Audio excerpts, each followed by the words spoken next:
Hello guys and welcome to the movies time channel. और आज हम एक्सप्लेन करने वाले हैं बाथी मूवी को, जो कि हाल ही में रिलीज हुई है। तो वीडियो को शुरू करते हैं। और अगर वीडियो अच्छा लगे तो वीडियो को लाइक जरूर कीजिएगा और इसी तरह की वीडियोस पाने के लिए आप हमारे चैनल को सब्सक्राइब भी कीजिएगा, ताकि आपको इसी तरह के लेटेस्ट और फ्रेश कंटेंट मिलते रहे। तो फिल्म की शुरुआत होती है कुछ दोस्तों से जो कि पढ़ाई में काफी कमजोर थे।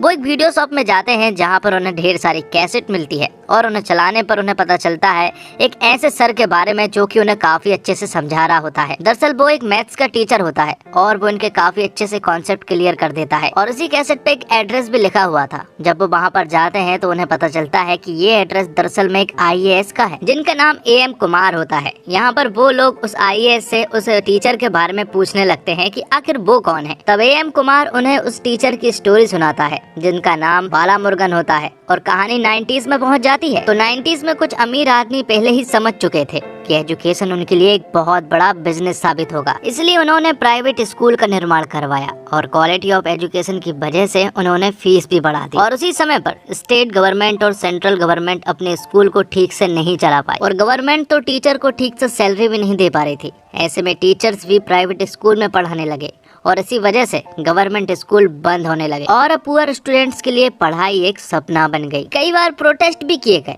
लेकिन कुछ नहीं बदला। और फिर एंट्री होती है श्रीनिवास तिरुपति नाम के शख्स की, जिसके पास बहुत सारे प्राइवेट स्कूल और कोचिंग सेंटर्स हैं। तब उसने गवर्नमेंट के साथ मिलके एक योजना बनाई और ऐलान किया कि सारे गवर्नमेंट स्कूल को प्राइवेट स्कूल के साथ ही चलाए जाएंगे। पर कुछ प्राइवेट स्कूल के टीचर्स को दिक्कत थी, पर श्रीनिवास उन्हें समझाता है कि कुछ नहीं बदलेगा, क्योंकि हम गवर्नमेंट स्कूल में 3rd क्लास टीचर भेजेंगे तो इस तरह से हम पढ़ाई को एक बहुत बड़े बिजनेस के रूप में बदल देंगे। जिसके बाद कुछ टीचर्स को असेंबली में बुलाया जाता है जिन्हें कहीं भी काम नहीं मिल रहा होता है। तो श्रीनिवास उन सभी को जॉब देता है और अलग अलग गवर्नमेंट स्कूल में भेज देता है। और यहीं पर हम बालामुरुगन नाम के एक मैथ्स टीचर को देख पाते हैं, जो कि एक जीनियस बंदा था। हालांकि श्रीनिवास इस बात से वाकिफ नहीं था कि वो एक जीनियस है। श्रीनिवास उन सभी से कहता है कि अगर उन सभी ने ठीक से काम किया तो उन्हें रिवार्ड मिलेगा। तो बालामुरुगन उनसे कहता है कि आखिर उन्हें किस तरह का रिवार्ड मिलेगा। तो यहाँ पर श्रीनिवास उनसे कहता है कि अगर तुम्हारे सब्जेक्ट के सारे स्टूडेंट पास हो गए तो तुम्हें प्रमोशन मिलेगा। जिसके बाद सारे टीचर्स को अलग अलग गवर्नमेंट स्कूल में भेज दिया जाता है। और यहाँ पर हम देखते हैं बालामुरुगन के साथ 2 और टीचर्स को,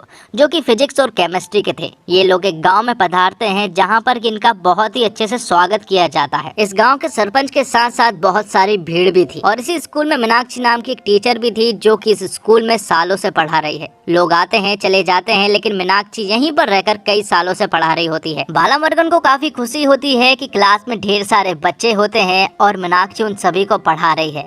बालामुरुगन भी यही सोचता है कि अगले दिन से इन बच्चों को उसे भी पढ़ाने का मौका मिलेगा। अब रात को हम बालामुरुगन के साथ के 2 और टीचर्स को देखते हैं, जो कि छोटी छोटी बात पर झगड़ते रहते हैं। और इस बार वो इस बात पर झगड़ रहे हैं कि आखिर मीनाक्षी किसकी है। अब अगले दिन बालामुरुगन खुशी खुशी बच्चों को पढ़ाने के लिए स्कूल निकलता है, लेकिन जब वो वहाँ पर पहुँचता है तो उसके होश उड़ जाते हैं, क्योंकि स्कूल में कोई भी बच्चे नहीं थे। तब मीनाक्षी बाला को बताती है कि कल जो हुआ था वो महज एक ड्रामा था और सरपंच के कहने पर वो सारे लोग यहाँ पर इकट्ठे हुए थे।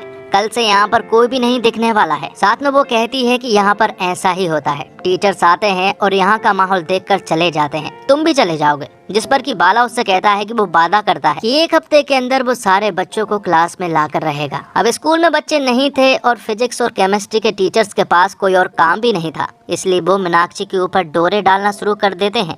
वो बारी बारी से मीनाक्षी को प्रपोज करते हैं, लेकिन मीनाक्षी को उनमें कोई भी इंटरेस्ट नहीं होता है, इसलिए हमेशा वो उन्हें रिजेक्ट करती रहती है। यहाँ दूसरी तरफ बाला गाँव में उन सारे बच्चों के घर पहुँच जाता है जो कि स्कूल में पढ़ते हैं, और वो स्कूल क्यों नहीं आए ये वजह को जानने लगता है। लेकिन उसे पता चलता है कि कई सारे बच्चे स्कूल इसलिए नहीं आते हैं क्योंकि उन्हें काम पर जाना पड़ता है और पैसे कमाने होते हैं, क्योंकि उनकी आर्थिक स्थिति ठीक नहीं है। और कई सारे बच्चे ऐसे हैं जो कि पढ़ना नहीं चाहते हैं। दरअसल गांव वालों की सोच ये है कि पढ़ाई से कुछ नहीं होता है, उन्हें बस पैसे कमाने हैं, तो पैसे तो वो काम कर कर भी कमा सकते हैं। ये सारी बातें जानकर वो सरपंच के पास पहुंचता है और गांव के सारे बच्चों को और उनके पेरेंट्स को स्कूल में बुलाता है। यहाँ पर सभी लोग अगले दिन पहुँच जाते हैं। तब बाला उन सभी को एजुकेशन का मतलब बताता है। वो कहता है कि पैसे शराब बेचकर भी कमाए जा सकते हैं, लेकिन इज्जत एजुकेशन डेडिकेशन से ही कमाया जा सकती है। वो यहाँ पर बड़े बड़े लोगों के जीवन परिचय सामने रखता है और उनकी लाइफ स्टाइल को बताता है कि वो किस तरह से रहते हैं और किस तरह से उन लोगों ने पढ़ाई की। उन बड़े बड़े लोगों की भी आर्थिक स्थिति ठीक नहीं रहती थी, लेकिन पढ़ाई के दम पर वो बड़े आदमी बने। जिसके बाद गांव के लोग बच्चों को अगले दिन से स्कूल भेजने के लिए मान जाते हैं। और यहाँ पर मीनाक्षी बाला से थैंक यू कहती है, साथ में वो उससे कहती है कि तुमने जो किया वो बहुत अच्छा किया, ऐसा पहले आज तक किसी ने भी नहीं किया है। लेकिन साथ ही वो उससे एक और बात कहती है। और फिर अगले ही दिन से बच्चों का आना स्टार्ट हो जाता है और धीरे धीरे करके गांव के सारे बच्चे स्कूल आने लगते हैं और पढ़ाई करना शुरू कर देते हैं। जिसके बाद मीनाक्षी बाला से हाथ मिलाते हुए थैंक यू कहती है। और मीनाक्षी ने आज तक किसी भी टीचर से हाथ नहीं मिलाया है। दरअसल मीनाक्षी को ऐसा लग रहा था कि कोई भी स्टूडेंट नहीं आने वाला, लेकिन गाँव के सारे बच्चे आ चुके थे और वो काफी इंटरेस्ट के साथ पढ़ रहे थे, क्योंकि बाला सर उन्हें काफी अच्छे से पढ़ा रहे होते हैं। और मीनाक्षी बायोलॉजी की टीचर होती है, वो भी बच्चों को काफी अच्छे से पढ़ाती है। और मीनाक्षी अब बाला को पसंद करने लगी थी। अब कुछ दिन ऐसे ही बीतते हैं, जिसके बाद फिजिक्स और केमिस्ट्री के टीचर बच्चों को पढ़ाना बंद करके गांव छोड़कर चले जाते हैं। इसलिए ना चाहते हुए भी फिजिक्स और केमिस्ट्री की क्लास भी बाला सर को ही लेनी पड़ती है। दरअसल बाला सर सारे सब्जेक्ट में तेज होते हैं सिवाय इंग्लिश के। बाला सर उन्हें बिना भेदभाव के पढ़ाता है और उन्हें भी भेदभाव ना करने का एक सबक भी सिखाता है। तो सारे बच्चे काफी अच्छे तरीके से पढ़ रहे होते हैं और कुछ दिन बाद एग्जाम होते हैं और सारे बच्चे पास हो चुके थे, इसलिए गांव के सभी लोग जश्न मना रहे होते हैं। सभी लोग बहुत खुश थे। और फिर तभी यहाँ पर एंट्री होती है श्रीनिवास की, जिसके चेहरे पर खुशी का नामो निशान नहीं था। वो यहाँ पर बाला के पास आता है और उसे खूब चिल्लाता है। वो उससे कहता है कि प्राइवेट स्कूल में लोग सिर्फ 70% पास हुए हैं, लेकिन इस स्कूल में 100% पास हुए हैं। और अगर ऐसा ही चलता रहा तो सारे बच्चे प्राइवेट स्कूल को छोड़कर इस गवर्नमेंट स्कूल में चलकर आ जाएंगे, जिससे उसका बिजनेस पर बहुत ही गहरा प्रभाव पड़ेगा। तो यहाँ पर बाला समझ जाता है कि श्रीनिवास को यहाँ के बच्चों से कोई भी लेना देना नहीं है, सिर्फ उसे पैसे कमाने हैं और ये उसका बिजनेस है। साथ ही श्रीनिवास यहाँ पर बाला को प्राइवेट स्कूल में एक जॉब भी ऑफर करता है, जिसकी पेमेंट 1 लाख रुपए महीने होने वाली थी। श्रीनिवास यहाँ पर बाला को धमकी भी देता है और उससे कहता है कि इन बच्चों का कुछ नहीं होने वाला, जिस पर बाला को गुस्सा आ जाता है और वो श्रीनिवास से कहता है कि वो यहीं पर पढ़ाएगा और अब वो देखता जाए, क्योंकि ये बच्चे अब स्टेट में टॉप करने वाले हैं। इन बातों का श्रीनिवास के ऊपर गहरा प्रभाव पड़ता है और उस योजना के अंतर्गत जिन टीचर्स को गवर्नमेंट स्कूल में पढ़ाने के लिए भेजा था, उन सभी को निरस्त करवा देता है। और इन टीचर्स में हमारा बाला भी शामिल था। बाला समझ जाता है कि ये सब कुछ उसी की वजह से हो रहा है, लेकिन वो बच्चों को पढ़ाना नहीं रोक सकता था। इसलिए वो एक छोटे से खेत में एक छोटी सी झोपड़ी लगाकर उन सारे बच्चों को फिर से पढ़ाना शुरू कर देता है। लेकिन श्रीनिवास को ये भी नहीं देखा गया और वो अपने गुंडों को वहाँ पर भेज देता है, जहाँ पर उस खेत की झोपड़ी को तोड़कर वहाँ की सारी चीजों को तोड़फोड़ कर दिया जाता है। जिसके बाद वो बाला को मारने लगते हैं, लेकिन यहाँ पर बाला को गुस्सा आ जाता है और वो उन सभी को बेरहमी से मारता है। लेकिन इस मारा पीटी के चक्कर में बाला को जेल हो जाती है और यहाँ पर उसने उन पुलिस वालों पर भी हाथ उठा दिया था, इसलिए उसे जेल में काफी ज्यादा टॉर्चर किया जाता है और काफी ज्यादा मारा जाता है। ये सारी बातें जब स्टूडेंट को पता चलती है तो वो दौड़ते हुए आते हैं, जहाँ पर बाला को उसके घर बहुत ही बुरी हालत में छोड़ दिया था और साथ ही उसे गाँव से निकालने का हुक्म भी दे दिया गया था। जिसके बाद बाला अपने घर आ चुका था। वो अपने पिता से बताता है कि उसे जॉब से निकाल दिया गया है। जिसके बाद बाला ने कई जगह पर जॉब लेने की कोशिश की, लेकिन कहीं से भी उसे जॉब नहीं मिल रही थी, इसलिए क्योंकि उसने श्रीनिवास से पंगा ले लिया था। वहाँ दूसरी तरफ मीनाक्षी का भी बहुत बुरा हाल था, क्योंकि अब स्कूल में कोई भी नहीं आ रहा था, क्योंकि बाला सर नहीं आ रहे थे। यहाँ पर मीनाक्षी काफी ज्यादा रोती भी है, क्योंकि वो बाला को पसंद करने लगी थी।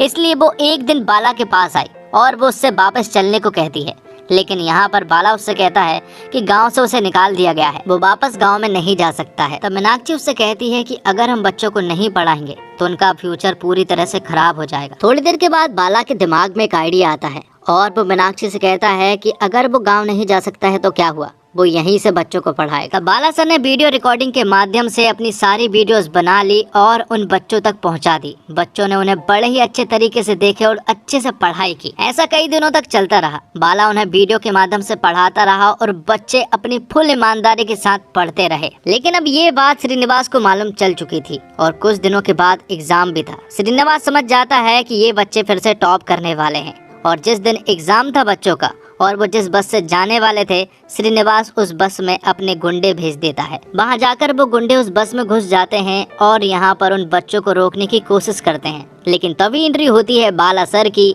और वो यहाँ पर उन गुंडों को धूल चटा देते हैं। लेकिन आगे हम देखते हैं कि उनमें से एक गुंडे ने फ्यूल टैंक से छेड़छाड़ कर दी थी, इसलिए अब वो बस आगे नहीं जा सकती थी। ये सभी लोग उदास होकर बैठ जाते हैं, लेकिन तभी पीछे से ढेर सारी बैलगाड़ी आ जाती है और वो इन सारे बच्चों को स्कूल सेंटर तक आसानी से पहुंचा देती है। जिसके बाद सारे बच्चे अच्छे से एग्जाम देते हैं और फिर कुछ दिनों के बाद रिजल्ट आ जाता है। बच्चे सारे घबराए हुए थे और जब रिजल्ट उन्हें पता चलता है तो वो बहुत ज्यादा खुश हो जाते हैं, क्योंकि उनकी रैंक स्टेट में 50 से सबकी नीचे थी। और उन्हीं बच्चों में AM कुमार का एक लड़का था जिसकी फर्स्ट रैंक लगी थी, जो कि एक अंडररेटेड बॉय था। उसके माता पिता नहीं थे, इसलिए वो हमेशा बाला सर के साथ रहा करता था। बाला सर उसे मारा करते थे क्योंकि उसकी गलत संगत थी। AM कुमार का नाम मुत्थू होता है और मुत्तू ही हमें स्टोरी सुना रहा होता है और अब वो प्रेजेंट में IAS बन चुका है। बच्चे बहुत ज्यादा खुश थे और साथ ही साथ बाला सर भी बहुत ज्यादा खुश थे, इसलिए वो ढेर सारे नारियल तोड़ते हैं। लेकिन अब आगे की पढ़ाई मुश्किल थी, क्योंकि अब आगे बहुत सारा पैसा लगने वाला था।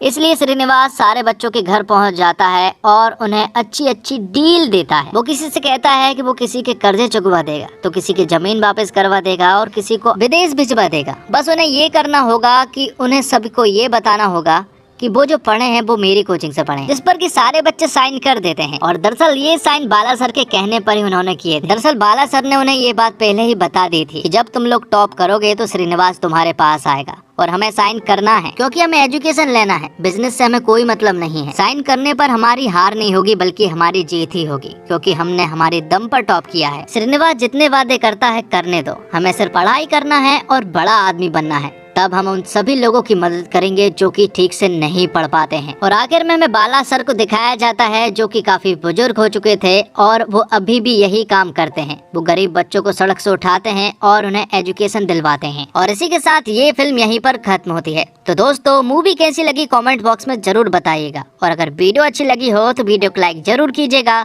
और इसी तरह के वीडियोस पाने के लिए आप हमारे चैनल को सब्सक्राइब भी कीजिएगा, ताकि आपको इसी तरह के लेटेस्ट और फ्रेश कंटेंट मिलते रहे। साथ ही कमेंट बॉक्स में हमें मूवी सजेस्ट भी कर सकते हैं कि आगे हमें किस तरह की मूवी एक्सप्लेन करनी चाहिए।